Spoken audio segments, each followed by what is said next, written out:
કરવાના મુદ્દે ઓક્ટોબરમાં ફ્લાઇટ શરૂ કરવાની સરકારે જાહેરાત કરી છે। સરકારની જાહેરાત બાદ કોંગ્રેસે ઉજવણી કરી। કોંગ્રેસે આ મુદ્દાને વિપક્ષની જીત ગણાવીને ઉજવણી કરી। બહુમાળી ચોકમાં ફટાકડા ફોડીને ઉજવણી કરાઈ। કોંગ્રેસ દ્વારા આ મુદ્દે વિરોધ પ્રદર્શન કરાયું હતું। રાજકોટ કોંગ્રેસ દ્વારા આતશબાજી કરી અને જે રાજકોટ એરપોર્ટ ઓથોરિટીએ જે સત્તાવાર જાહેરાત કરી છે કે ઇન્ટરનેશનલ ફ્લાઇટો હવે ઓક્ટોબરની અંદર રાજકોટથી ઉડશે।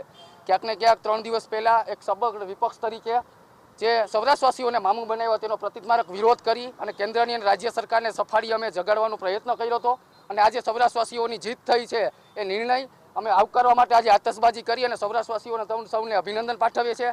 આવી જ રીતના સબળ વિપક્ષ તરીકે સૌરાષ્ટ્રવાસીઓના જે પ્રજાલક્ષી પ્રશ્નો હોય છે એને વાચા આપવાનો અમે પ્રયત્ન કરશું। ખર્ચે ઇન્ટરનેશનલ એરપોર્ટ આપવાની જે વાતો હતી એ વાતો ક્યાંક ને ક્યાંક મૂર્તિમંત થતી નહોતી। ક્યાંક ને ક્યાંક એરપોર્ટ ઓથોરિટી અને સરકાર વચ્ચે જે વાર્તાલાપ થતો હતો એ વાર્તાલાપનો ક્યાંય મનમેળ થતો નહોતો અને ઇન્ટરનેશનલ એરપોર્ટ ઓથોરિટી દ્વારા જાહેરાત કરવામાં આવી કે અહીંથી ઇન્ટરનેશનલ પ્રકારની ફ્લાઇટો ઉડાન ભરી શકે એવી પરિસ્થિતિ નથી। ત્યારે કોંગ્રેસે સબળ વિપક્ષ તરીકે આ વાત છે સરકારનો કાન આંબળ્યો, પ્રજાને સાથે લઈ અને વારંવાર એરપોર્ટ ઓથોરિટી સમક્ષ આ રજૂઆતો કરી અને કાર્યક્રમો આપ્યા। એના ફલશ્રુતિ સ્વરૂપે આજે સરકારે સફાળી જાગી અને જાહેરાત કરવી પડી। ચૂંટણી આવે એટલે નેતાઓ કામ કરવાના